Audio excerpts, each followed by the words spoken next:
Alright, I'm over here installing my Hobie fish finder kit on my 2010 Outback.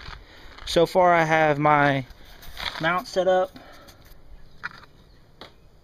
right here for the ram mount. This one is a little bit closer than setting it up on the front, so I can reach it and access it really easily. And I have my right side of my kayak completely open. I don't ever put anything on that side. And I just got through drilling the hole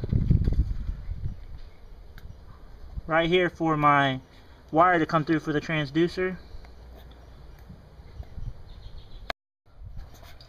I already have my transducer pad mounted on there. I've been letting that sit there for a while and let the glue dry up. Here's my complete fish finder setup.